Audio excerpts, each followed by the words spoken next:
So the barber trims my beard all nice, like an artist. Now, I didn't tell him to do that. I wanted the beard gone. So then I went home and shaved it off completely after I was done. I felt horrible. The passion. Rafael Devers is the biggest contract in franchise history. He needs to be a leader for this Red Sox team.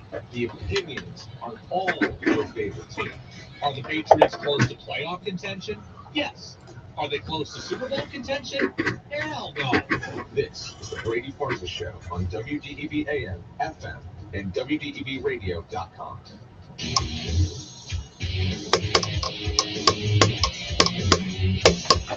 What's up, everybody? Happy Celtics win. Finally, Celtics win Wednesday here on the Brady Farkas Show on WDEV AM and FM, WDEVradio.com. We are brought to you by Fecto Homes. We have a full show. We go up until 7 o'clock tonight. Jazz with George Thomas comes up after us, but Red Sox baseball again, 8:38 tonight. Sox looking to avoid a sweep. Celtics avoided a sweep. We'll talk about all of it over the next 90 minutes. Two guests today. Usually we don't do that. Yesterday we had zero. It all balances out. Freddie Coleman of ESPN Radio in about 15 minutes talking Celtics. Tom Karen of Nesson. A little later for him today with the later night. He's going to be with us at about 6:35 talking some Red Sox. So we will get into everything. And we will take your messages, 802-585-3026. Again, all show long. A bunch of you have already gotten in on the text line about the Celtics. Happy to see the Celtics win. I am happy to see the Celtics win as well. 3, 2, 1. The opening thoughts on the Brady Farkas Show are brought to you by Sticks and Stuff and by Swanton Lumber, Vermont's most complete locally owned home center with locations in Enosburg, Derby, Middlesex, St. Albans, and at Swanton Lumber. They're online at sticksandstuff.com. That is the Celtics team that we recognize.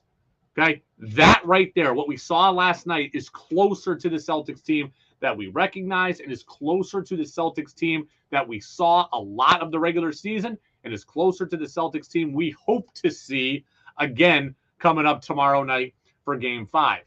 Celtics played more. They weren't perfect, right? They still turned it over. They still had stretches in the second quarter specifically where they turned it over. They got down 10 at one point. I think like 30-20 early in this game. They were a little disjointed. They couldn't figure out Miami's zone, so it was not perfect. But overall, they were more connected. The defense was better, and the shooting was obviously better, which led to them getting 18 made three-pointers when they had made like 31 threes in the previous 3 games. They made 18 yesterday, right? So they, in one game, had, more than 50% of their, total makes for the 3 games prior. So Celtics win. They win 116-99. They force a Game 5. Teams that were down 0-3 are 0-150 in NBA history. It doesn't mean they're going to pull it off, but it also, as I told you, doesn't mean that they can't. We've seen a 16-1 twice. We've seen the Patriots come back from 28-3. We've seen the Red Sox do it in 04. We've seen it happen 4 other times in the NHL. It can be done. It's difficult, but it can be done. And I was talking earlier this week with Danny from Vermont Viewpoint. Again, I've mentioned him a few times this week. Biggest Celtics fan that I know. And we were just talking and kind of shooting some ideas off each other. And something he said earlier in the week really kind of stuck with me last night. We talked a lot about this when it came to UVM men's basketball. And when I say this, you'll remember it. Think back to November when UVM men's basketball was like 2-7, couldn't stop anybody, couldn't score, couldn't shoot, couldn't play defense, couldn't do anything right. Reminded me of the Celtics early on in this series. And what I mean is this. The Celtics shot so poorly at the early part of this series, right? First 3 games, they shot so poorly. Well, what happens when you shoot poorly? One, on the obvious, you just don't score, right? When you shoot poorly, you don't score. That's obviously a huge issue. But then also, when you shoot poorly and you don't score, the other team gets the rebound, the other team goes in transition, you're not set defensively, the other team is able to get easier shots off themselves and therefore able to make more shots against you. It's all connected. And it was that way for UVM at the beginning of the season. And it was that way for the Celtics last night. I mean, look, these two things work in concert together. The Celtics hit 18 threes. As a result of that, they have 54 points, right? That is huge. Getting 54 points alone off threes is a huge thing. But then what else does it do? Every time you make a shot, everybody gets to go back on defense. And now you force the Heat to play 5-on-5 and run through a true offense and create more shots. When you miss a long three and the Heat get out 4-on-3, 5-on-4, and they get wide open shots and they get you scrambling and now you're fouling, that's when you get to be screwed. Last night, coincidentally, it's not coincidental. Celtics hit 18 threes. They only give up 99 points. These two things are very, very related. Miami, we talked about them being able to, why they played so fast the first couple of games. Part of the reason they could play fast because the Celtics weren't hitting any shots. So long rebounds, out in transition, push the pace. Now you're tired. Now you're scrambling. Now you commit fouls. Last night, we hit 18 threes, 54 points offensively. Then defensively, everybody's back. Everybody's set. Life becomes harder for them. They miss more shots. Now I get more rebounds and I'm out in transition, and I've got the same thing happening to them. After the game, Jimmy Butler was asked kind of what went wrong and what the team needs to do moving forward. His first answer was this. I think we can still win the game. We just got to contest shots more, get back in transition. I don't know if they make it a half-court game, but don't give them too many easy ones. Make sure the ball goes to the basket. The basket tends to grow, and for those guys, the elite scorers, they make layups, get some middies, get to the free throw line. They're gonna start making. We need to get back in transition. We can't give them easy ones. That's what happens. It's all connected, right? They don't have to get back in transition if they're making shots. They could just get back. They won't give up easy ones if they're making shots because they can just get back. This is all related. Celtics shoot well. Celtics defense then is good as a result of it. 99 points allowed. 99 points allowed for the Celtics defensively. I'm sure, look, the players didn't change. Even if they were more in tune and more focused, is that a 20-point different from another game in this series? Probably not. What's different is the offense was better. It led to better defense. We always say your best offense is a good defense. Well, sometimes your best defense could be a good offense as well. They go together. Celtics, big win last night, right? Obviously, season would have been over. They are truly must wins from here on out. Before the game, Celtics were quoting the 04 Red Sox. And some of you, I think, found it corny, and some of you probably loved it. But Jaylen Brown, before the game yesterday, had this to say as the Celtics were down 3-0.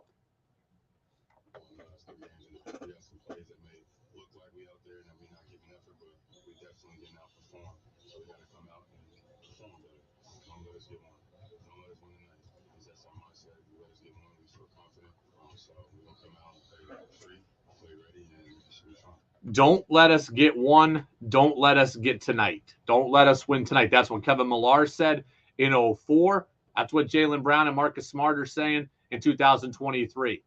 Look, I'm all for them adopting the mantra. They've just got to come out and play like the 04 Red Sox. What makes me nervous is that the 04 Red Sox appeared to be very, very connected.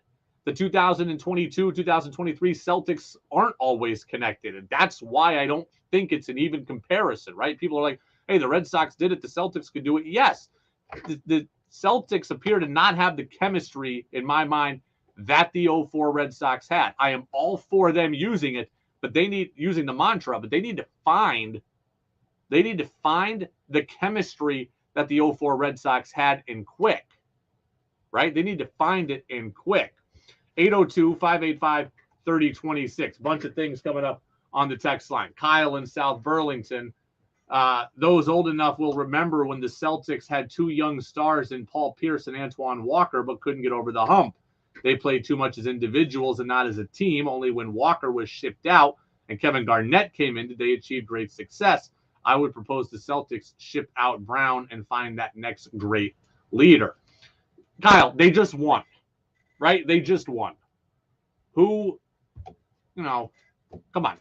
Do we have to do that today? Today they won. Today should be happy. Look, if you're asking me, does yesterday's win change anything about my thoughts on Jaylen Brown? Right now, the answer is no. I will tell you what will change my thoughts on Jaylen Brown is winning. Winning changes everything. Winning fixes everything. If the Boston Celtics pull off a historic comeback and get to the finals and then win the title, then I will say they don't need to move on from Jaylen Brown. Then I will say that they can play together. Winning will fix everything, but right now, I still feel the same way as you do, but we don't have to go that way today. We don't have to go that way today. I believe this team is still fractured. They were great for a night. They came together for a night. And I'm going to talk with Freddie Coleman about this. I still don't think that they're going to get this done. But again, the path is laid out for them. My question will be, at what point does Miami start to feel pressure? Right? That's what this is all about. At what point does Miami start to feel pressure? Celtics had all the pressure in game one. They had all the pressure in game two. They had all the pressure in game three. The pressure was finally off of them yesterday. Could play carefree. The pressure, I think, at what point does it hit Miami? I would say the pressure is still on the Celtics in game five, is back on the Celtics in game five. You're at home. You got the crowd. You don't want it to end with a whimper. You don't want it to end at home. Miami had the pressure game four. You've got the pressure game five. Game 6 and 7, it's going to be all on Miami, right? All the pressure is going to be on Miami. At what point, though, do they feel that? I don't believe that Jimmy Butler will feel pressure at all. I don't believe that Eric Spoelstra will feel pressure at all. But at what point can the Celtics make Duncan Robinson feel it and Gabe Vincent feel it, who's now got the ankle injury? And at what point can they make Caleb Martin feel it? That's going to be the question. Because if the Celtics can make those guys feel pressure, then all bets are off. Again, Celtics had all the pressure games 1 through 3. They wilted each time. Miami had the pressure yesterday. I think that the Celtics overtook them. Celtics had the pressure game 5, no doubt. That's going to be a hard game for them to win at home with a lot on the line. Miami gets it back game 7. Can the Celtics force those other guys to feel it? Spo's not going to feel it. Butler's not going to feel it. But those other guys, the undrafted players, the more inexperienced players, the less counted on players, those guys will, in my mind, those are the guys you have to try to get to feel it. It's the Brady Farkas Show on WDEV, AM and FM, and WDEVradio.com. Kevin in Duxbury says, yep, don't let us win one. Big win, in my opinion. Of course, it's a big win. Don't let them win one is the right mantra. It is the right attitude. It is the right mindset. You just have to now be able to have the chemistry and the willpower the Red Sox had no for. Just because you say it, just because you wear it on a T-shirt, just because you say it to the camera, doesn't mean you can keep it up. I hope that they can. The odds are clearly against them. 0-150. Maybe they'll find something no one else has done before. I would say it's unlikely because history says it's unlikely, but they got a shot, and they got a shot still.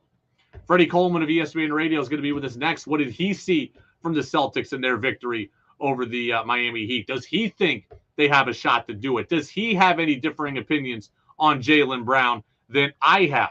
We'll talk about all of it with Freddie Coleman of ESPN Radio next on DEV, thanks to Fecto Homes. When WDEV presented Age Well with an opportunity to co-present a weekly live interview, we jumped at the opportunity. We see a direct increase in calls to our helpline because of our spot on WDEV, which is exactly what we had hoped for. We've experienced incredible results. Interested in advertising on WDEV? Contact us at WDEV@radiovermont.com. Join Central Vermont Council on Aging for a creative aging celebration Friday, June 2nd from 2:30 to 7:30 p.m. at Vermont College of Fine Arts. This free community event, held during Montpelier's Art Walk, features an open gallery exhibit of creative work by older artists in Central Vermont, plus fun live workshops and participatory activities for everybody. Visit cvcoa.org for a full schedule and details. Central Vermont Council on Aging, cvcoa.org. The WDEV studio is sponsored by Sticks and Stuff and Swanton Lumber, Vermont's largest independent home center, powered by Marvin Doors and Windows. Go to sticksandstuff.com for store locations and hours. How do you make your lawn and garden grow? Stop in at your locally owned Guy's Farm and Yard stores for all your garden seeds, soils, fertilizers, lime and lawn seed. Pick up onion sets and seed potatoes. Need better lawn and garden tools to make it easier? Guy's has garden accessories too. While you're growing your own veggies and flowers, grow your own chicken and eggs with meat birds and layers. Go to guysfarmandyard.com to fill out your grow well with Guy's Farm and Yard, Portland Street, Morrisville, Berry Street, Montpelier, Taft Corners, Williston, and Fairfax Road in St. Albans, and guysfarmandyard.com. Hi, this is Anson Tibbetts, co-host of For the Birds, heard Saturdays on WDEV. Each week, Chip Darmstadt and I discuss bird sightings, bird counts, and activity. What they do? iTunes podcast on Apple, Google, Spotify, and Amazon Music. Join us Saturdays at 7:30 and 12:15 for the Birds. 28 years on WDEV AM and FM and streaming at WDEVradio.com. The Brady Farkas Show now has an interactive text line, so reach out now at 802-585-3026. Now it's back to the Brady Farkas Show on WDEV AM, FM, and WDEVradio.com. Welcome back in, Brady Farkas Show right here on WDEV, AM and FM, WDEVradio.com. Peter in Williston says, just getting into the show today, I anticipate and expect the Celtics to force Game 6 on South Beach. I hope so. Again, they'll have the momentum, they'll have the crowd, they'll also have the pressure. I think the pressure will be on Miami, Game 6 and 7, to not choke here as we get deeper into this thing, but the pressure will be on the Celtics in Game 5, and we know they haven't always handled pressure well. Let's go out to the phone line now and bring on our guy, Freddie Coleman, ESPN Radio. Freddie and Fitzsimmons with us every Wednesday. Sometimes it's on Facebook, or sometimes it's on podcast only. Sometimes it's live. Today we bring Freddie in live. Freddie, appreciate you being with us. The Celtics, look, they forced Game 5. I thought we'd be having a different conversation this week. I was hoping we'd have Celtics up 3-1 conversation instead of down 3-1, but they win yesterday. What'd you notice differently about Game 4? They were really communicating and playing at some defense that was almost what they were able to do to get to the NBA Finals last year, what they did having the best record in the NBA this year when January rolled around. So that was the one thing that I have not seen when you think about it, really since the fourth quarter of the Philadelphia 76ers series in Game 6 and all of Game 7. I have not seen that all series long until last night, especially in the second half, and they got down by 9 points in the third quarter. You know, we talked a lot about this at the beginning of the college hoop season with UVM, right? And it reminded me of the Celtics here in this series. Last night, the Celtics hit 18 threes. As a result of making all those shots, they scored more points, which is great, but it also allowed their defense to set up. Part of what I think it hurt them so much in the first 3 games was they shot so poorly, and Miami was able to get out in transition and really take advantage of the Celtics there. So I think it was a double-edged sword yesterday where the much better shooting obviously helped offensively, but it translated to the defensive end as well. Yeah, especially because if you're able to have both of those things working in concert, it's like the old line. If you're a military commander, you're really good if you have a great army, but you're double 50, you have a great navy. And last night, the Boston Celtics had a great army making those 3-point shots, and a great navy being defensively, being defensively sound. And both of those things really go hand in hand. And I think a big part, Brady, of what you have to say about the Celtics having a chance to make those threes, it's when they were making those threes and how they got those threes. It wasn't how Horford found the shooting stroke, but they were passing the ball around. There wasn't a lot of one-on-one basketball trying to take guys off the dribble. They were so good getting the ball inside to the team of the defense and kicking it back outside for better 3-point shots. whether it's Jason Tatum, whether it's Marcus Smart, especially whether it's Al Horford. And Grant Williams was massive doing that as well when he came off the bench. Hey, look, it's never happened before where an NBA team comes back from 0-3 down, right? They're 0-150, I believe. That said, you can draw a path to this happening for the Celtics at least, right? Game 5 at home, then maybe Miami clamps up a little bit. They're getting nervous, and then you got Game 7 at home potentially. I'm not asking you how likely it is, but can you at least see the Celtics continuing here to apply pressure on Miami to make it even possible? Well, number one, yes. And number two, if anybody could do something like that, it would be the goofy Boston Celtics. Yeah. Because a lot of people, Brady, they were riding them off last night, and you clearly understood why that would be the case, especially when that team completely flat out quit in the third and fourth quarter, game 3, losing to the Miami Heat and being down 3-0. So, yeah, it doesn't seem likely. Over 150 when that happened, when a team has gone down 3-0 in the history of the NBA playoffs. But if anybody can do that in their own goofy way, it could be this team, the Boston Celtics, where they get another one in Game 5. That pressure only increased on Miami to try to put them away. Now let this get to a Game 7 in Boston. You know, I'm not here to tell people that Joe Mazzulla is a great coach. I'm not here to tell people that he's definitely the long-term answer for the Boston Celtics. But I do push back on the people who say, you know, he's in over his head. Well, of course he's in over his head. He didn't ask for this whole situation to be thrust upon him. He didn't ask to be the Celtics head coach at the beginning of the year. He is learning on the fly. That said, Freddie, I've always said it. We've always said it. The NBA is a players' league. And if it's a players' league all regular season, it's a players' league still in the playoffs, too. I'm putting most of my blame here on the players who shouldn't need the head coach to hold their hand and motivate them, especially after what's happened in the last several years. Do you see it that way? I completely see it that way. And to kind of go on the other way when it comes to Joe Mazzulla, if they're going to help him out when it comes to the Boston Celtics organization, then you got to find a veteran assistant that's going to help him, because people forget that not only what you just said, that he was really thrust into this, because this could have been Jay Hardy's job had not Jay Hardy taken the Utah Jazz job to be the head coach. He was the lead assistant for Ime Udoka before he took the Utah Jazz head coaching job. So also Joe Mazzulla moved up the ladder and moved up the ladder quickly because the Boston Celtics had nobody else. But they're really going to help him and the players in the future, no matter what that future is going to look like. Do yourself a favor, bring a quality veteran assistant. This way, somebody else is there where you can continue to learn on the fly and be a better head coach. He made some great adjustments last night. He caught that timeout when things were getting out of whack in the third quarter, when that possession was not going anywhere. He did a fantastic job of making sure they made the right kind of adjustments to take Miami out of their element. But the fact that he's able to be thrust into this and got to see the Eastern Conference Finals, he would forget that because of what we've seen lately from Joe Mazzulla, and not what he did leading into getting to the Eastern Conference Finals in the first place. Freddie Coleman, ESPN Radio, Freddie and Fitzsimmons with us here on the Brady Farkas Show, as he is every single Wednesday here at this time on WDEV AM and FM, WDEVradio.com. You know, it's interesting. Jaylen Brown, after the game, said when teams are down 3-0, you know, they tend to fracture and split. And we wanted to make sure we stay together. Freddie, that all sounds good, I think, but what I equate it to is a relationship, right? A relationship is on the rocks. You have some kind of come to Jesus meeting where you vow to work on it, you vow to figure it out, and then 2 weeks later, you remember why you were having all the problems in the first place. It seems to me like this Celtics team is fractured, and it seems to me like it is kind of beyond repair. I completely disagree. And here's why I completely disagree. Here's why I can say that this is fractured beyond repair, because would you be having this conversation if this series was 2-2?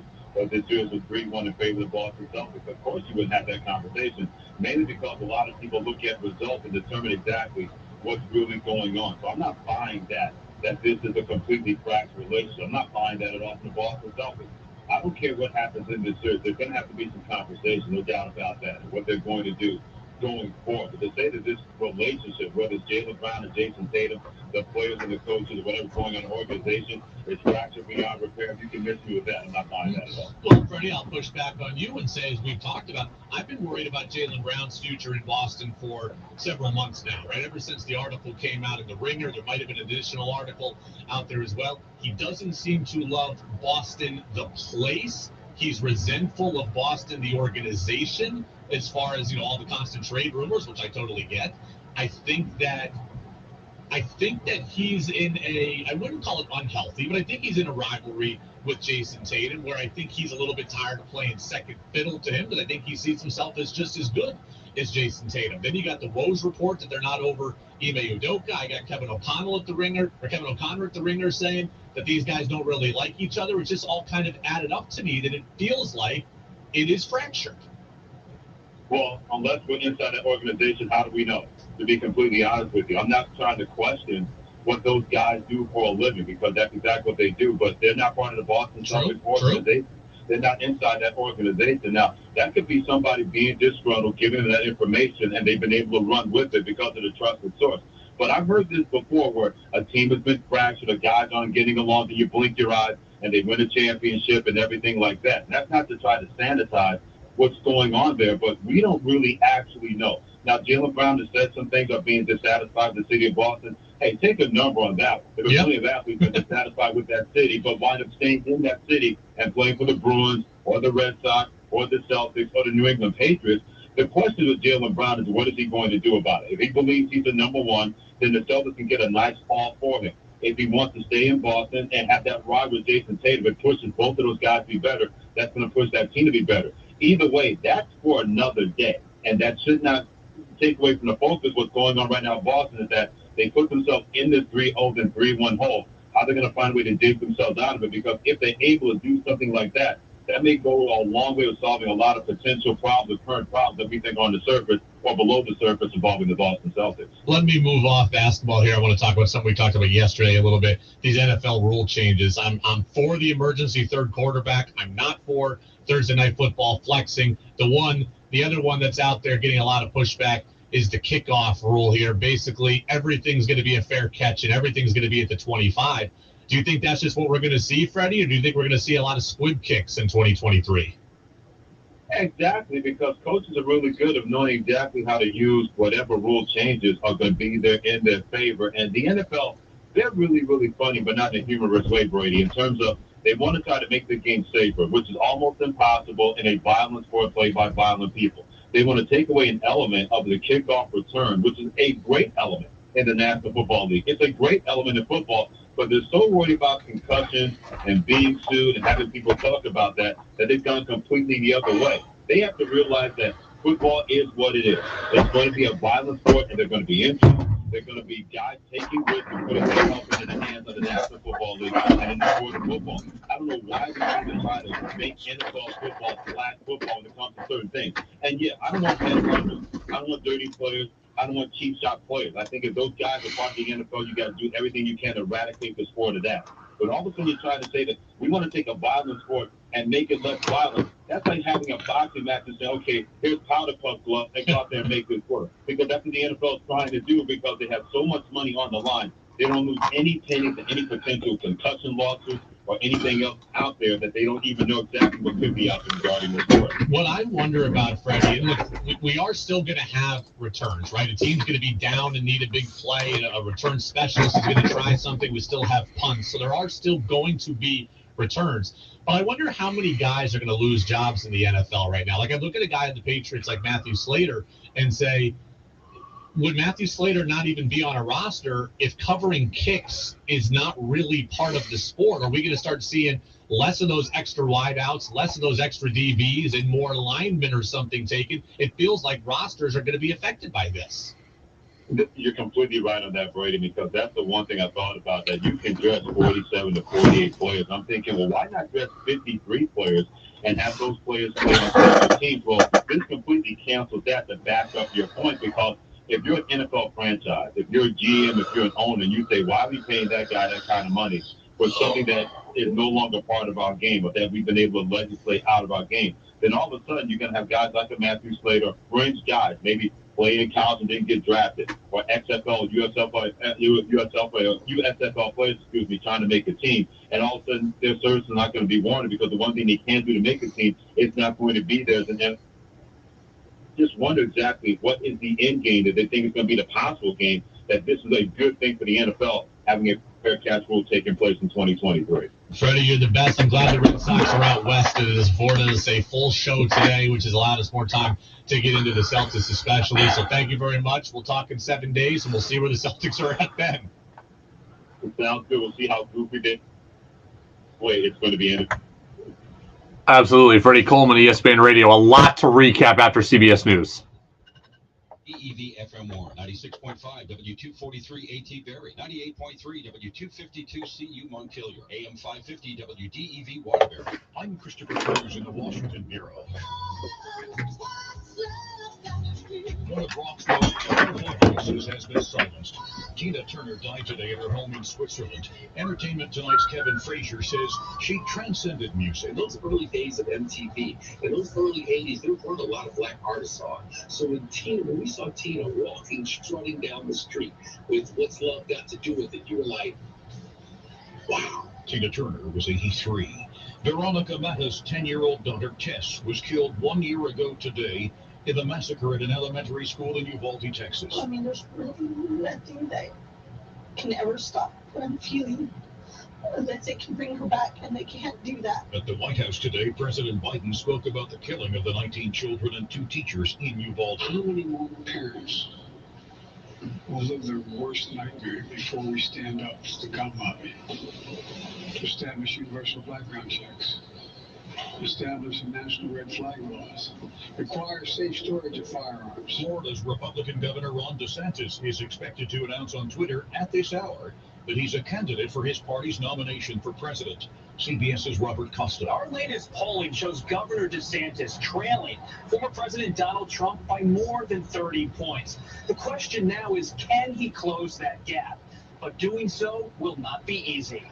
Now to a CBS News exclusive. The U.S. Justice Department has been investigating the president's son, Hunter Biden, for more than 3 years for possible criminal violations of the tax code. Last fall, FBI sources told us they had enough evidence to bring charges. Now, CBS's Jim Axelrod has spoken to a whistleblowing senior IRS agent who claims there's something not right with the investigation. The whistleblower's name is Gary Shapley. He's a 14-year veteran of the IRS, a supervisory special agent. And he says that he and his team ran into what he calls a slow walking of the investigation into this highly sensitive target. He says there was preferential treatment. There's more on the story tonight on the CBS Evening News with Nora O'Donnell. House Speaker Kevin McCarthy is optimistic about negotiations between Republicans and Democrats over raising the nation's debt ceiling. I think we can make progress today. I'm hoping that we can make progress. Speaker McCarthy says the negotiations will continue tonight. It was a down day on Wall Street. The Dow and S&P 500 ended the day down about 0.75%.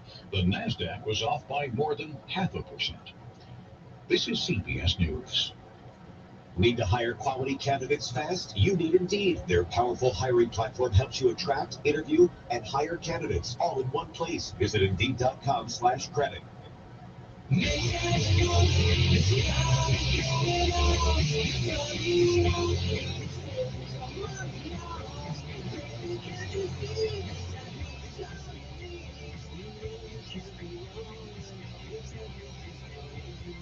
Upgrades to the performance you need on all Maytag major appliances during May is Maytag month, happening all month long.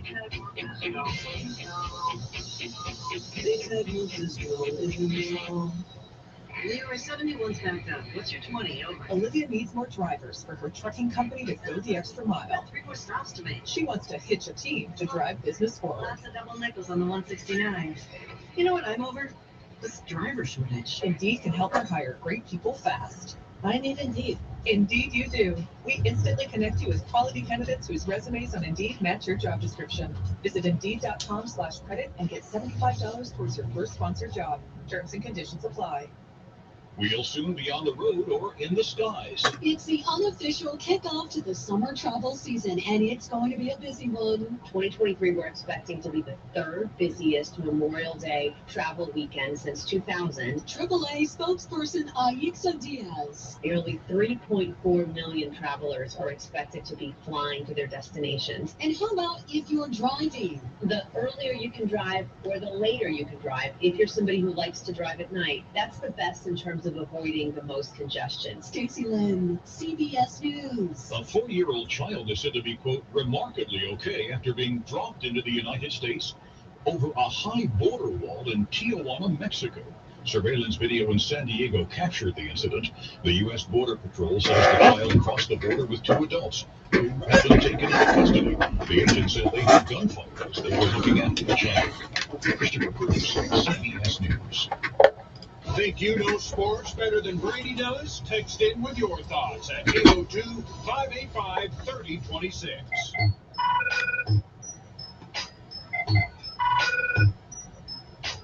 Now it's back to the Brady Farkas Show on WDEV AM, FM, and WDEVradio.com.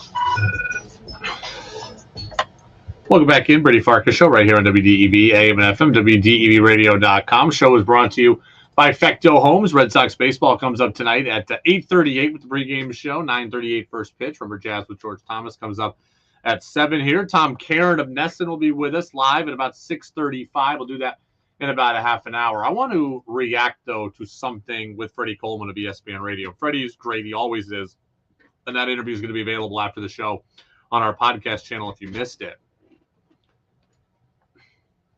The Celtics really do remind me of a couple who is in turmoil, right? Oh, think about it. Okay, you've had a boyfriend, you've had a girlfriend, you've had a husband, you've had a wife.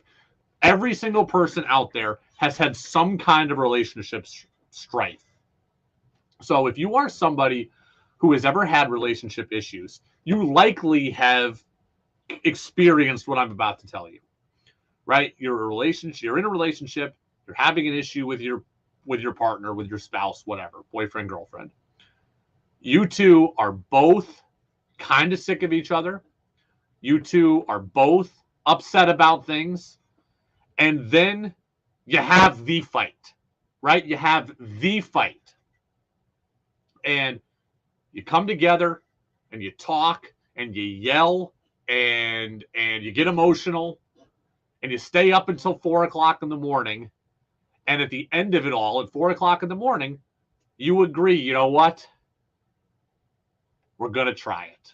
Okay? We're going to try. And for about 2 weeks, a month, you go on this kind of great relationship run where you let the little things go in a way you didn't before. You are going out. You're doing things. You're on dates. You're going out to dinner. You're being loving. You're being affectionate. You're holding hands. And that run lasts for 2 weeks, 3 weeks, a month. But then guess what? Eventually, you end up right back where you started from. He still does the things that bothered her. She still does the things that bothered him. You come together again. You have another fight. You decide, we can't keep doing this. That's what the Celtics remind me of. Freddie pushed back on that. He doesn't think they're unsalvageable. I'm telling you, if the Celtics do not win the title, I feel like they're unsalvageable. Right? That's what it feels like to me. The Boston Celtics feel like they got down 3-0. They're bickering. They're infighting. They're tired of each other. They don't like each other. Then they take the off day. They get together. They talk it out. They come together for the good of the kids. They put one really good game together. Heck, they might put 2 really good games together. But then they're on a track to lose the series. Then they're on a track to reflect about the season. And the same issues that were issues will be issues. It feels to me like the Boston Celtics, short of winning a title and short of creating a euphoric history together with that title, it feels like they are a group that is destined to have to be split up. Freddie says, no, winning cures everything. If they were to pull this off and win it, well, then sure. Then I think it could be salvaged. But if they don't, if they go out with a whimper in Game 5, if they go out with a whimper in Game 6, I think Jaylen Brown is still going to be frustrated. And that is the biggest issue, right? Jaylen Brown's level of frustration is the biggest issue. I think he's still going to be frustrated. Marcus Smart maybe also. So yes, they put the swords away for a day. They rediscovered their love for each other for a day, but it doesn't fix everything. Last night is a Band-Aid. I hope that Band-Aid can last for a month, but it might just last for a night. Freddie disagrees with me. I got to tell you, I think that was one of the more spot-on analogies I've ever had in my life. That's what they feel like to me. You say you're going to work on it. You do. Everybody's euphoric for a little while, and then all of a sudden, things start to go again. Jaylen Brown appears to be unhappy to me. Just because he put his unhappiness away for a day doesn't mean that it's not there. It doesn't mean that I'm not there. Peter says Celtics management cheated on Jaylen Brown with all the trade wins they fostered and didn't deny. Look, this is very true. Jaylen Brown has real resentment, right? Number one, I think Jaylen Brown is really smart, right? That, not to say no one else is, but Jaylen Brown's really smart. Jaylen Brown's a deep thinker. Jaylen Brown is going to sit back and he's going to be reflective and he's going to look at things. He's going to look at things critically. That's just who he is. So he is always going to put everything under a fine-tooth comb. Jaylen Brown is upset about not being valued by the organization, right? I've been doing Jaylen Brown trade rumors for the last 5 years, right? Hey, Jaylen Brown in a deal for Kevin Durant. Jaylen Brown in a deal for Anthony Davis. Jaylen Brown in a deal for Paul George. We've done them all. So Jaylen Brown's heard his name mentioned a million times in a million trade deadlines. He's bothered by that. Jaylen Brown clearly doesn't love the city. And I believe that Jaylen Brown has a rivalry with Jason Tatum where he thinks he doesn't have to be playing second fiddle to this guy. So Jaylen Brown's happiness level is what really matters here. Okay, that's what the Celtics are trying to change. If they win it all, then I think they can get Jaylen Brown to be happy. I think Jaylen Brown will be happy if they win it all. But if they whimper out in 5, Jaylen Brown's going to be the guy at the podium who's biting his tongue. Jaylen Brown, I think, is the guy yesterday that suppressed his unhappiness and went kind of for the good of the team and put all the anger away. And look, to stick with the marriage analogy and the dating analogy, I mean, look, Jaylen Brown's due a Supermax contract. The Celtics very well could offer it to him. He very well could accept, and then the thing could disintegrate. Doesn't mean that two people, like, you see it all the time, right? Two people get married, then all of a sudden, quickly the relationship fizzles out. That could happen in Boston, too. Jaylen Brown could sign the deal, stay in Boston, and then in 6 months, we're like, oh, boy, this is not working. That could happen, too. But I think the Celtics, if they go out in 5, if they go out in 6 and it's ugly, I do think they need to break up. Ralph says, even if they got to the Nuggets, I don't think it's in the cards. Yeah, I would agree with that right now. I think the Nuggets are very, very good. I think the Nuggets are better than the Celtics right now. Absolutely. The Celtics have a tough road ahead of them no matter what. Right? They have a tough road ahead of them no matter what. They got to start with this road, but tough road. Texter says, sounds like you've had some of the worst breakups in the history of relationships. No, I'm just a person who's 33 years old, and I got friends, and I've watched television, and I've lived my own life, and I know how this goes. Right? You see it all the time. Couples having issues. They say they're going to work on things. It gets better for a little bit, and then it goes bad again. That's what I feel like happens with the Celtics. And I hope they are able to win the whole thing. I hope they are able to get everybody feeling good again. I'm just not confident that that's the case. But again, if that feel good period lasts a month, they can win the title and do something historic. If the feel good period lasts last night, then they're going to get beat. Then they're going to get beat in Game 5. Celtics have to win in Game 5. They cannot lose on their home court. That will be so ugly if they go out at TD Garden and get beat. And, it's 115 to 102 and they go out without a fight. That would be really ugly. If they're going to lose this, they got to lose it in Miami in Game 6. You do not want to lose it at TD Garden. They want to put the pressure on Miami. If they win in Game 5, the pressure is all on the Heat. Hopefully they can get it there. 802-585-3026. I want to move over to the NFL. I got a couple other basketball thoughts here. Texter says, if radio doesn't work out for you, you could be a marriage counselor. No, I don't think so. I don't know that'd be a good. I like to talk too much as the counselor. Counseling is about listening, right? I'm a talker. That's why I got into radio. I'm a talker. Counseling is all about listening and a couple little pieces of advice. I'd want to dominate the conversation too much. I would be too bad of a counselor. All right, I want to move over to the NFL because we talked a lot about it yesterday. We talked about it with Freddie. The kickoff rule remains here 24 hours for me later, just a perplexing thing. I know why the NFL is doing it, right? The NFL is getting rid of the kickoff effectively because of what Freddie said, right? They don't want injuries. They don't want concussions. They want everybody with good starting field position. They want it to turn into 7-on-7 and be a track meet. And that's why they're doing it. They don't want lawsuits, and they want it to turn into a track meet. That said, it is fundamentally changing football. I don't love the kickoff because I feel like guys bring out the kick and end up at like the 15 far too often, or end up with holding. Like, this is probably the other thing the NFL wants. Like, kick gets taken out, gets taken to the 20, ends up with holding, and boom, all of a sudden we're back at the 10, and it's no longer a track meet, and it's not as exciting a product when your team's 1st and 15, 1st and 20 from their own 10. Now everybody's 1st and 10 at the 25. I feel bad for players that no longer can make teams now and players that won't have roles. And there will be, I get it, the roster sizes will stay the same. Other people will have roles that might not have had them before, that extra lineman, the extra whoever, the extra linebacker. But there are Hall of Fame type careers that have been carved out of special teams that are going to go away, right? Devin Hester doesn't exist in this kind of world.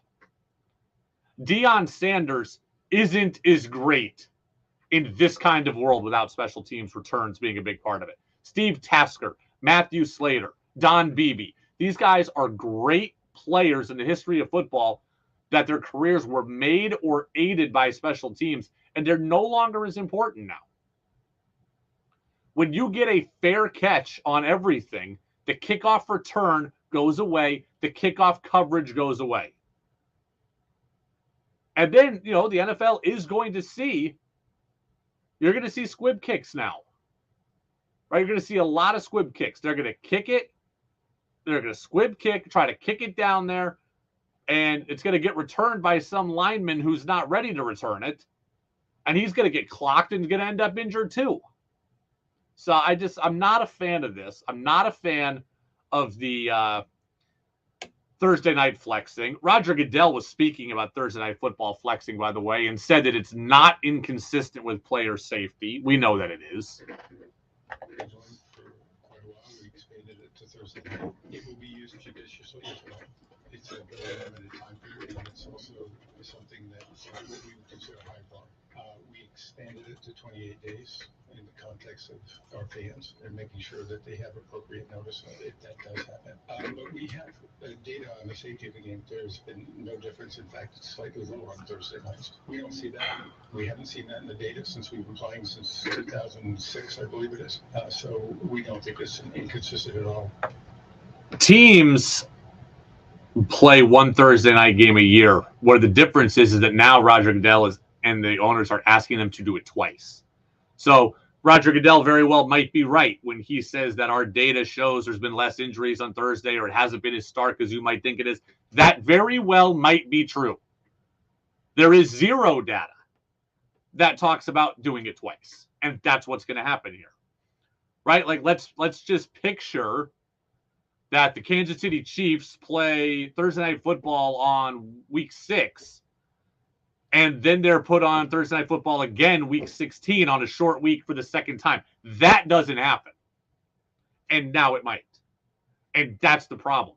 Players already hate Thursday night football because they find they're not able to get physically prepared. They're not able to get physically ready. And maybe a reason why Thursday night football injuries don't happen as much is because the guys who could play on Sunday are just out on Thursday.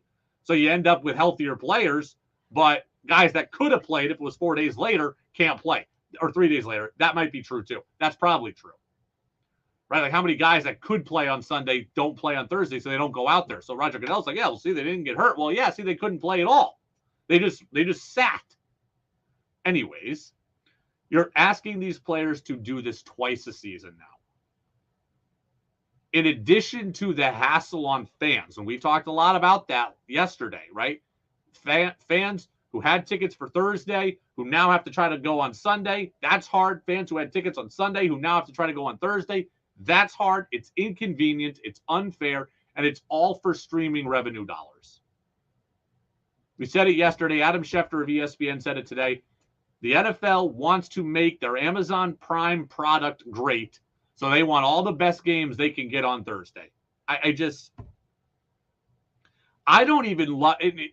This is going to sound sacrilegious, but I don't even love Thursday Night Football, period, as a fan. I'll be honest.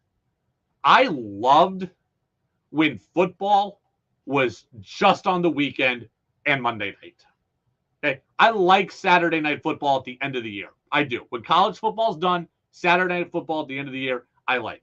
But I liked my NFL when the games were on Sunday, one game on Monday, and Saturday at the end of the season. I'm not even a fan of Thursday Night Football, period. I'm glad it gives us something to watch. I'm glad as a radio host it gives me a couple extra things to talk about. But as a fan, I need a little bit of a break. And I don't know if you feel the same way, but I like football just being a weekend thing. I pour my whole life into following baseball, right? Following baseball every day. I love it, but it is exhausting. It is hard. By the time baseball's over, I just want a little bit less stress during the week. And now having to follow the NFL and remind myself to watch Thursday Night Football, I'm not a huge fan of that. Following the NBA and the NHL is enough during the week at that time of year. Nevertheless, Thursday Night Football. I do find that it will be more dangerous for players twice in the season going on short weeks.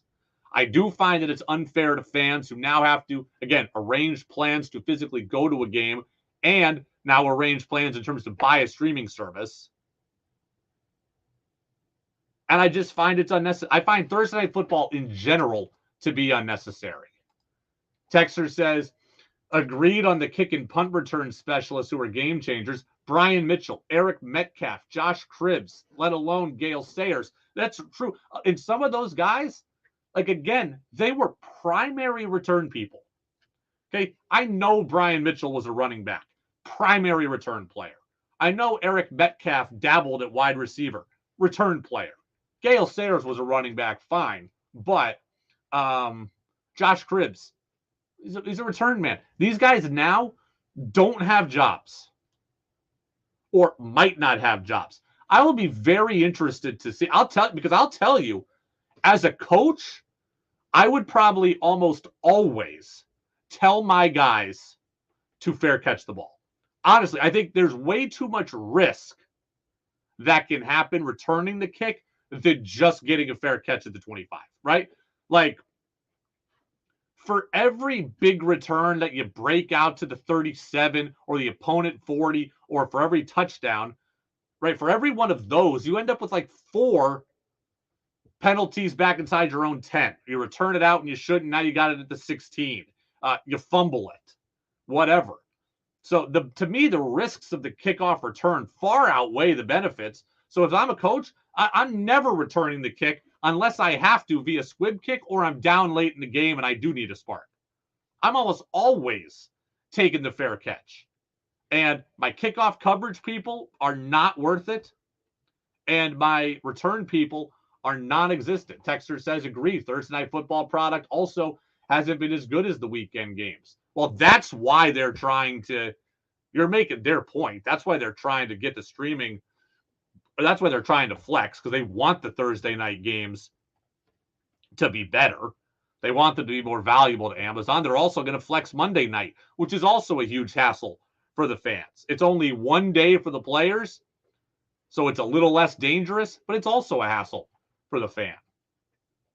Text says, multiple task players will be affected by the new rule. Darrell Green, Desmond Howard, guys that did play. I mean, in Dion, right? Dion would have been great as just a DB, but Dion was historic because of his ability to return punts. right? Like, and return kicks. Like, Dion was legendary. Dion would have been a great cover corner. But because of what he did on special teams, and he was always a threat to score, it was historic. That goes away now. I'm not a fan. And look, we've seen changes in baseball be good for the game. These changes in football, they are fundamentally changing the game.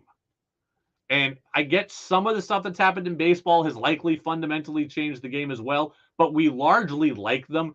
This I don't think people are going to like. It really does. We might as well not even have the kickoff, and we might as well just put the ball at the 25 and just say, hey, let's go. Right? Let's just put it at the 25 like we do in college overtime and say, hey, everybody gets the ball here. Text says, with the exception of the first Thursday night game and Thanksgiving, okay, this texter says he wants Thursday night football on Thanksgiving and the first Thursday night of the year. But other than that, he doesn't care about Thursday night. I would agree with that.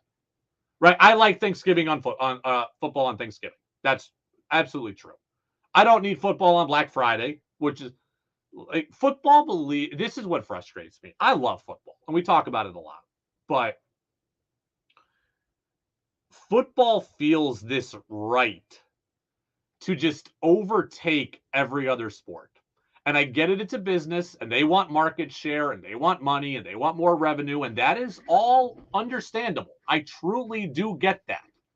But all that being said, as a fan who also likes other sports, I hate how much attention I have to give to football that takes away from other sports.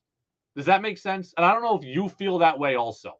But in the season, right, in football season, I can't give my full attention to the Celtics and to the Bruins because I have Monday Night Football to watch. And I have Thursday Night Football to watch. And I have all Sunday to watch football.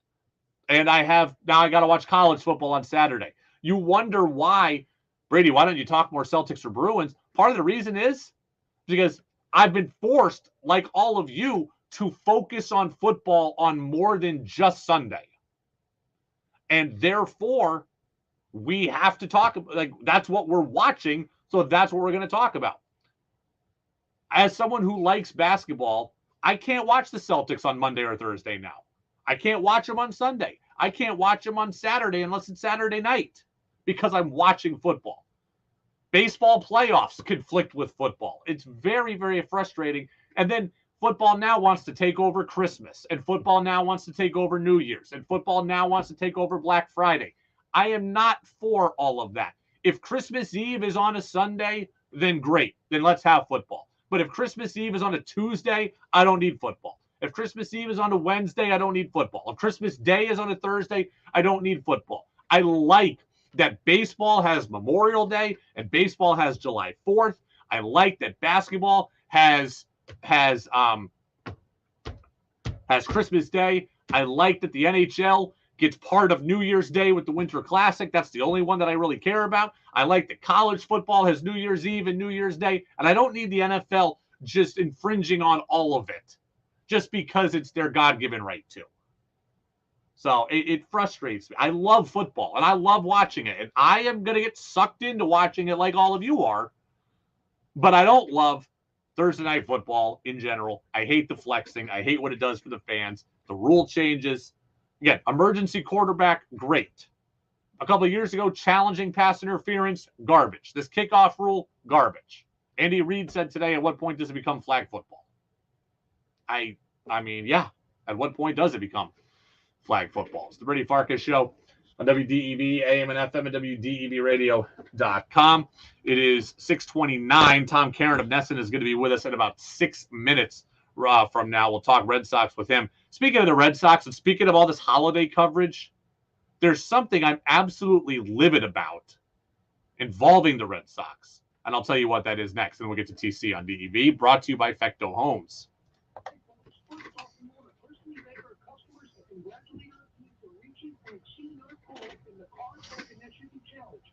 That's right. With a record start of the year here at Royal Ford, I've got some exciting news to share with you. During the first part of the year, Ford leasing deals have improved dramatically with new Ford incentives that's just announced they just got even better. I want you to know at Royal Valley Ford, it's a great time for you to lease for less. Listen to this. With $3,900 cash and trade down plus fee, returning lessees can get a low mileage 2-year lease on a brand new 2023 F-150 STX Super Cab for just $399 per month. And folks, our inventory of new Fords is absolutely massive. I just counted 14 new Explorers.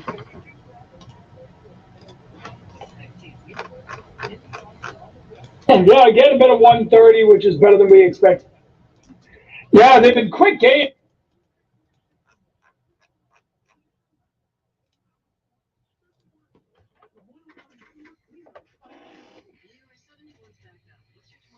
Olivia needs more drivers for her trucking company to go the extra mile. 3 more stops to make. She wants to hitch a team to drive business forward. Lots of double nickels on the 169.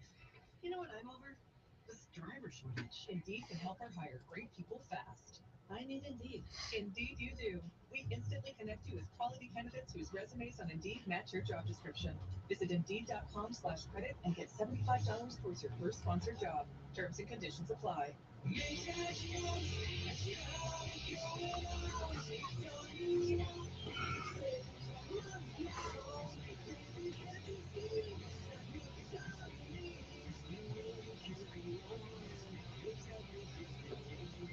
Upgrade to the performance you need on all the Maytag major appliances during May is Maytag month, happening all month long.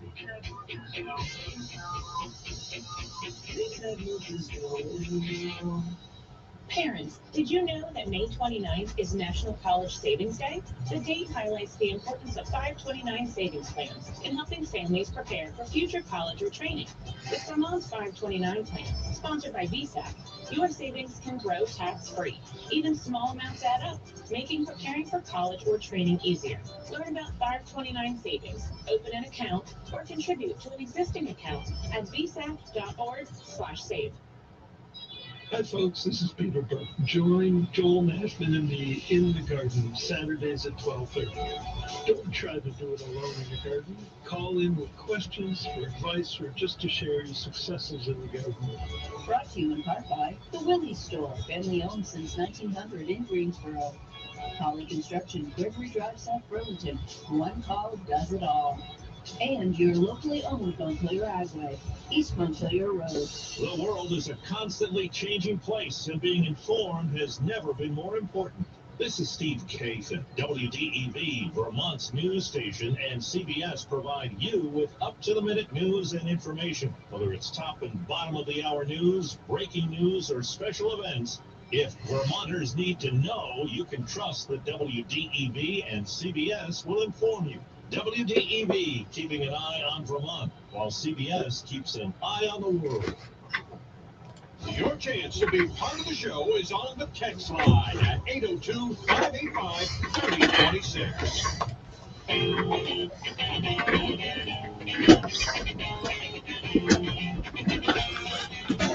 Now it's back to the Brady Farkas Show on WDEV AM, FM, and WDEVradio.com. Welcome back in, Brady Farkas Show, right here on WDEV, AM and FM, WDEVradio.com. Tom, Karen, and Essen going to be with us momentarily. I am really disappointed the Red Sox are not playing on Memorial Day. And I'm not mad at the Red Sox. They didn't make the schedule. But baseball continues to find ways to screw itself up. Okay? Baseball has worked so hard to boost attendance and to make the game more watchable and to make the game more fun. And it talks about wanting to market to young people. It talks about getting younger fans. Well, what would be a great opportunity to market to younger fans? Having the games, having all the teams play on a day when all the kids are out of school. Some kids around the country are already out of school, and other kids are out of school for the holiday, and baseball doesn't have every team playing. It is absolutely shocking to me. Number one, a Memorial Day, like July 4th, is about Americana. Memorial Day obviously has a very deep meaning in terms of military and in terms of people lost, and we need to honor them. But Memorial Day also is about Americana, and baseball is a part of that. And we talk about the NFL and the NBA having its days. Memorial Day is supposed to be one of baseball's days. Baseball, barbecue, summer. Right? The flag, the anthem, Memorial Day, honoring veterans, take a veteran to the game, kids going to games, and the Red Sox aren't playing. And I get it. They're not playing because they got a 9-game road trip and they're out west and now they got to fly back. So fine. I don't care. I don't care. They're playing on Tuesday at home against the Cincinnati Reds. Start the series on Monday. A long trip. I understand it. My Mariners played in Atlanta on Sunday and played in Seattle on Monday. They had to play on a long trip too. It can be done.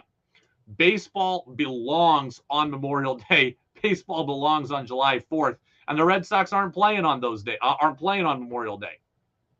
I mean, somebody at baseball needed to sit down and say, every team needs to play on Memorial Day. Every team needs to play on July 4th. Every team needs to play on Labor Day. The kids are out of school. It's a chance for us to market the game to kids when people can go, when people are off work, when parents can get them to games. We can capitalize on summer and nice weather and Americana and good vibes, and we can grow the game. And the Red Sox aren't playing.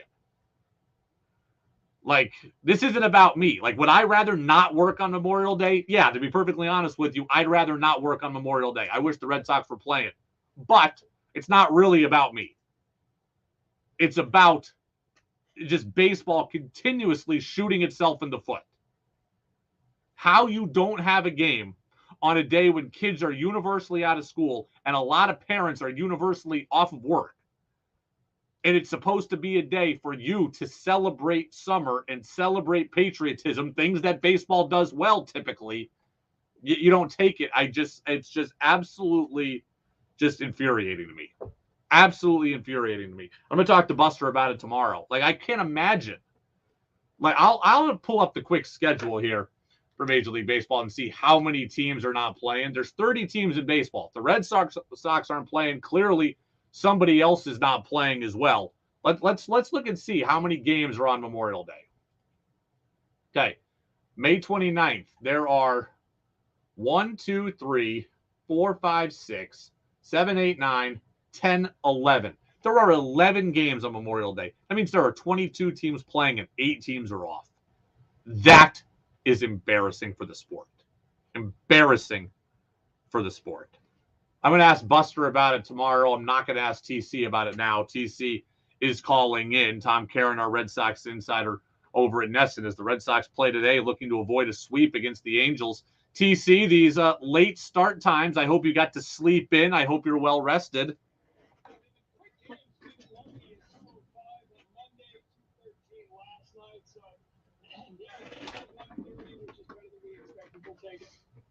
You know, talk to me real quick about the 04 Red Sox. A lot of comparisons with the 04 Red Sox and the Celtics. Celtics trying to come back from 3 games to none down, win yesterday to force the Game 5. Talk to me a little bit just about the qualities of the 04 team that made that a special group. Because whatever they had, I'm not confident that the Celtics have it.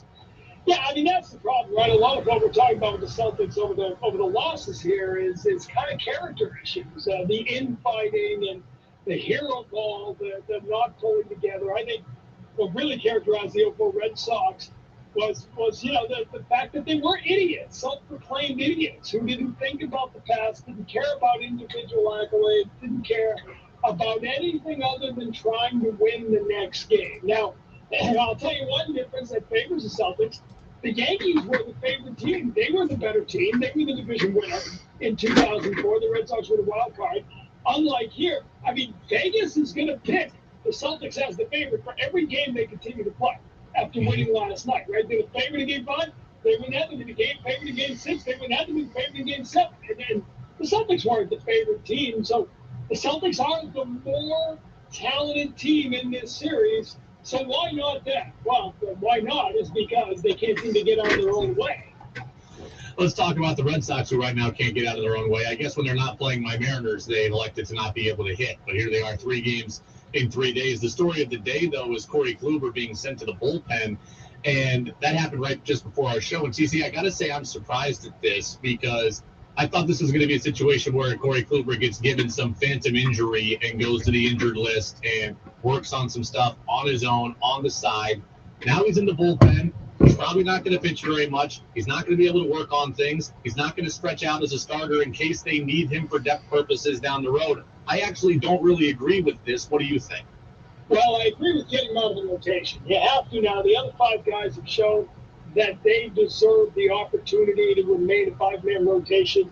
The 5-man rotation, if you take Kluber out of it last time through, the ERA is under 2. I mean, they've really been getting tremendous starting pitching over the last couple of turns. So you need to give this team a chance to win. You need to do it by putting your best 5 pitchers in the rotation, and that's not Corey Kluber. That said, I'm with you. He's not a reliever. I guess it'll be mop up, long relief, got a big lead, you're getting blown out. He might be able to come in and heat up some innings, but I don't think that's sustainable. So we'll see what happens. Is there ultimately a phantom injury, as you said, that lets him go? Or do they ultimately have to DFA him? I don't know. But I get why they did this now, because wins are precious. And they've had, I listened to them on Twitter late last night, early this morning, that they've had 4 starts that were quality starts or better. That Paxton and Sale for 2 games, that Kenley Jansen blew against St. Louis, and then how Vegas its last 2 nights where they've had no offense. Those are 4 terrific starts, and you can't afford to lose all 4 of those games that they did. And then Kluber, gave up the stinker Sunday in San Diego. Houck was really good on Monday. I applaud him for it because you're doing the best thing for the baseball team, even though it probably would have been easier to let Kluber have another start or 2 and let Houck pitch out of the bullpen. But this is the best thing for them for now and for the long term, because you need to see if Houck can remain as a starting pitcher. TC, I'm positive that the extra day of rest had something to do with this, but I was surprised to see Alex Cora send James Paxton out there the other day for the full 6 innings against San Diego, over 100 pitches. Sale, the full 7 innings, over 110 pitches now for the 2nd straight start. I understand you can't be pulling everybody at 85 pitches all the time, but how do you find that balance between letting guys push through and do things that starters do, while also keeping them safe when they have significant injury histories? Yeah, it's a great question, and I was surprised as well. But he really seems to be doing it. Bayo got 7 last night. I mean, he's letting these guys go now. I think, it sets up the bullpen. But I remember he told me a week or 2 ago, he goes, listen, our health department, our medical guys say these guys are healthy and good to go. They're done building up strength. They're done building up arm. They're ready to pitch. So I'm going to let them pitch. I think that's his attitude. And I think it's what the organization is doing now. So I think it's refreshing. You're watching these guys go 6, 7 innings most nights. I'm not saying he's going to eventually get sent to the minors, but we were talking last week about the future of Adam Duvall, if they could eventually end up trading him. Well, we've seen Casas now sit against multiple lefties in the last week, right? Sat against Marco Gonzalez, sat against Blake Snell. Are we going to get to a point potentially where Turner plays first, Duvall can DH, and Casas is riding the pine more often? Yeah, or there are still some questions about Yoshida in left field, certainly in some ballparks, right? I think he's been better than we think, but he's not a great defender by any stretch of the imagination. He could slide to DH. Duvall's a better corner outfielder. You could leave Durant in the middle. Yeah, Turner could go to first. There's some ways to juggle through this, right? But I'll tell you what, we took a good look at Casas last night, and we're going to do it again later tonight for the pregame show, where he just doesn't look like himself at the plate right now. He looks like he's caught in between. He's either swinging at the first pitch automatically, like he doesn't want to get stuck. He's hitting under 100 when he's got 2 strikes. And it's just, he's not the confident hitter that he has been his whole career. And Darnell McDonald last night is a mental skills coach with the Chicago Cubs a couple of years ago. Had some really good stuff about, you can, as a young hitter, you can come up and get sort of paralyzed by the analysis. There's too much information. You're no longer thinking about yourself and what made you a great hitter. You're thinking about all this pitching information and all this stuff about how you're going to attack this pitcher. So maybe he does need to go to AAA. I don't think the organization, from what I've been able to pick up, I don't think the organization has even really approached that yet, even internally. I don't think they're talking about that. But if these guys start rolling back, if you got a Christian Arroyo and an Adam Duvall and a Trevor Story eventually, it's going to be difficult to keep a guy who's even as expected. Will Middlebrooks last night, his expected batting averages numbers are better, but they're still like 205. This guy has to do better than that if he's going to stay in the lineup. And he's not going to do anybody, including himself, any good on the bench. And he seems to be more frustrated than I've seen him. I think it was Monday night in Anaheim. He struck out, and I saw him. He didn't so much slam the helmet down, but you could just kind of see, tense, teeth clenching, I haven't really seen that yet. Are you noticing that too? Yeah, because he's a guy who's been supremely confident through it all. And I mean, it's hard with body language, and he's a different cat. He definitely marches to his own drummer. So I don't know if he's frustrated, but the body language looks a little different. I agree. He seems to be pressing for the first time. I mean, we're a third of the way into the season, and I thought when he hit that home run against Baltimore a couple of weeks ago, he'd be sort of getting it going in the right direction. But again, he just seems stuck in between. The swing decision isn't there. The aggressive approach he had earlier on isn't there. He's just lost right now. TC, we're coming up here on a little over an hour and a half away from pregame show 8:38 here on DEV. So we'll get you out of here on this. Hopefully we'll talk a lot more about this tomorrow during the Red Sox off day. But I know you had a chance to talk earlier today with High and Bloom. I'm sure you're going to mention that on the pregame show tonight on Nesson. We'll probably get some video clips out of Nesson on Twitter about this. We can really recap it tomorrow. But what was kind of the synopsis of you and Haim talking? Yeah, he was on my podcast, and there's a lot of good talk about how what a good job that the conversation was with Corey Kluber. I think Kluber easily could have been hey, I won 2 Cy Youngs. You signed me as a starting pitcher. You can demand a trade, or and he said the guy was pure class, which made the decision easier. I think the conversation with Nick Pivetta was a little tougher, but he admitted he doesn't know if Kluber really can, like we talked about. Can he do anything in the bullpen? They don't know. Certainly the command wouldn't sort of make you feel like he's someone who can come out of the bullpen and not walk a guy or two. We also had a really interesting conversation towards the end of the podcast about the trade deadline in last year and, what he learned from that. Do you have to be one guy or, do you have to be all in as a seller or as a buyer? And, he admits that he got caught in the middle a little bit last year, trying to do all things, though he's quick to point out the Christian Vasquez trade. You can see now why he did it. You got guys back, and they believe in Connor Waugh, who's becoming one of the better defensive catchers in the game. But I really just found it interesting that he did sort of say, that he thinks he can do a better job identifying what the team really is and not believe, they're not very good, but I think they can get on a run, or, they're rolling, but maybe they're not as good as they are. You have to be more critical about the team's actual identity, and then you need to act all in one way or the other on the trade deadline. And we're not doing it, but it's something, we're talking a couple of months here for him to make that decision. So it's interesting stuff. Look forward to hearing more of it tonight on TV. Look forward to talking about it more tomorrow as well. TC, thank you. We'll talk in 7 days. Now I grab an extra coffee. Late night baseball. Let's go. I'm a Mariners fan. Every night is late night baseball. I'm well used to it. Well, yeah, you should just go to sleep. I mean, you should just.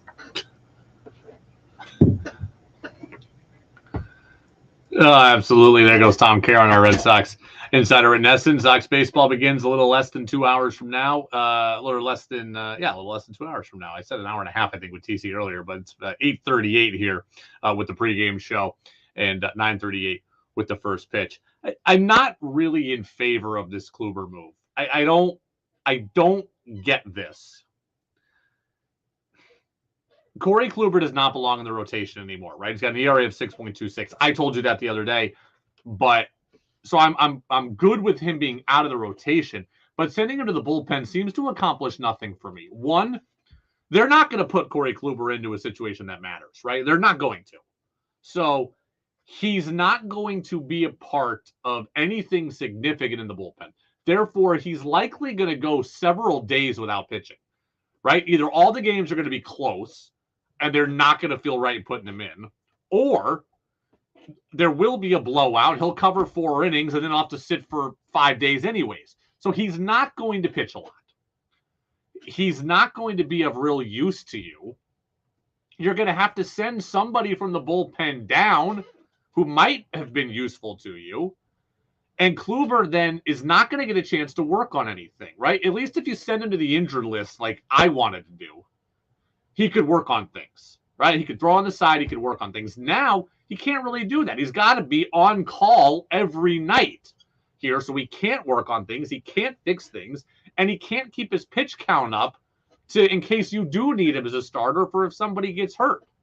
I never wanted to DFA Corey Kluber. I didn't want to do that. I just wanted to let him clear his mind, clear a roster spot, and let him work on some things. And I don't know that this is going to do any of that. They've got to get rid of another bullpen arm. They're not going to put Kluber into situations that matter.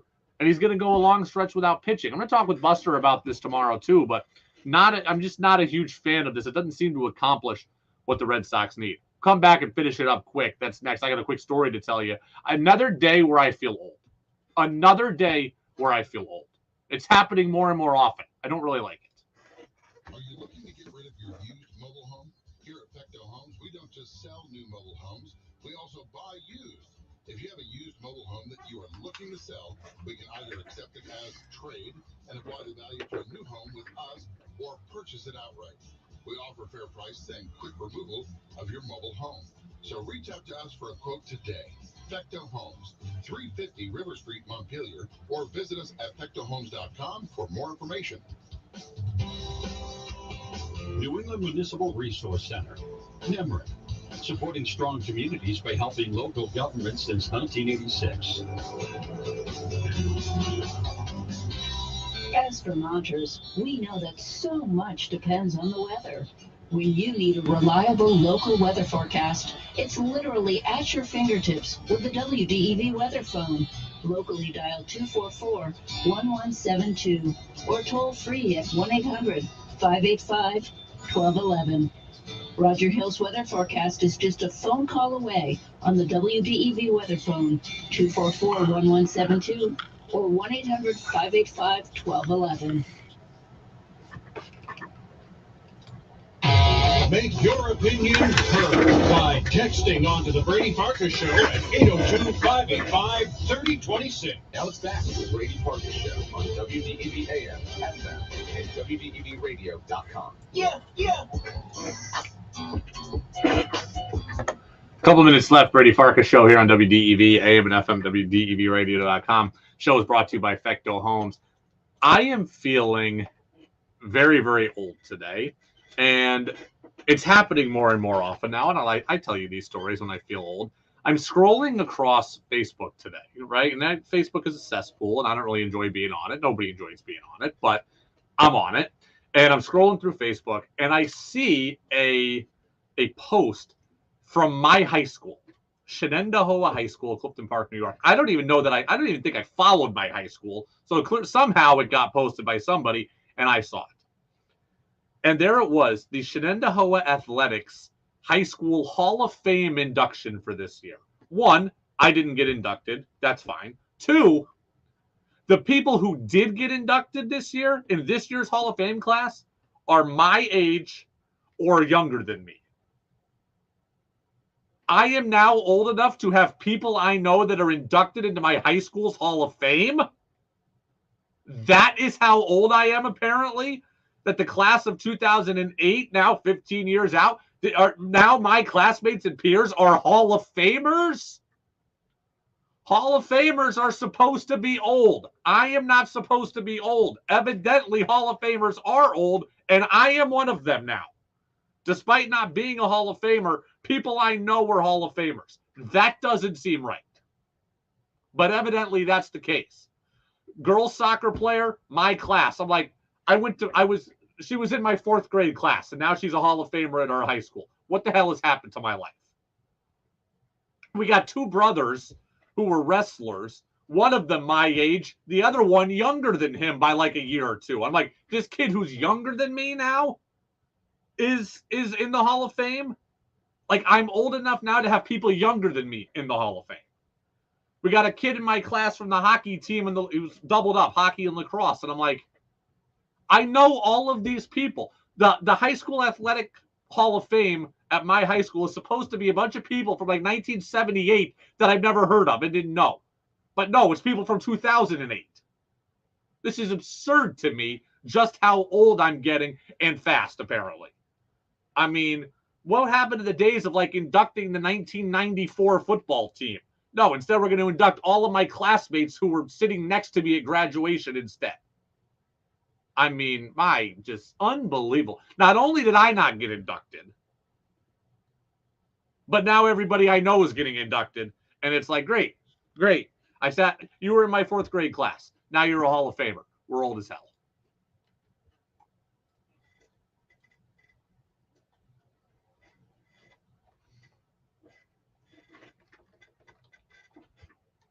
Hit the wrong button there. I'm so disheveled. Red Sox looking to avoid the sweep today. Pitching matchup is James Paxton against Tyler Anderson in this one. Rhett Snyder leads off in left for the Sox. Turner's at first. Yoshida the DH. Devers at third. Kike Hernandez at short. Pablo Reyes at second. Connor Wong is the catcher. Raimel Tapia is at right. Jaron Durant drops down. He's in center. For the Halos, Taylor Ward is in left. Mike Trout in center. Otani the DH. Hunter Renfroe in right. Brandon Drury at first. Gio Urshela, the most happy fella. He's at third. Luis Rengifo is at second. Wallach is the catcher. I got to tell you, I never heard of Wallach, to be perfectly honest with you. Oh, Chad Wallach. Okay, of course. He of the 289 career at-bats. And Zach Nato is the shortstop. He bats ninth. Jazz with George Thomas is coming up next. Buster Olney is coming up tomorrow. All the interviews about to be available on the podcast channel. And so will the full show podcast. Again, Buster tomorrow in the 6 o'clock hour. Go Red Sox. Try to avoid the sweep, everybody. We'll see you tomorrow on DEV. Even when we can't be together,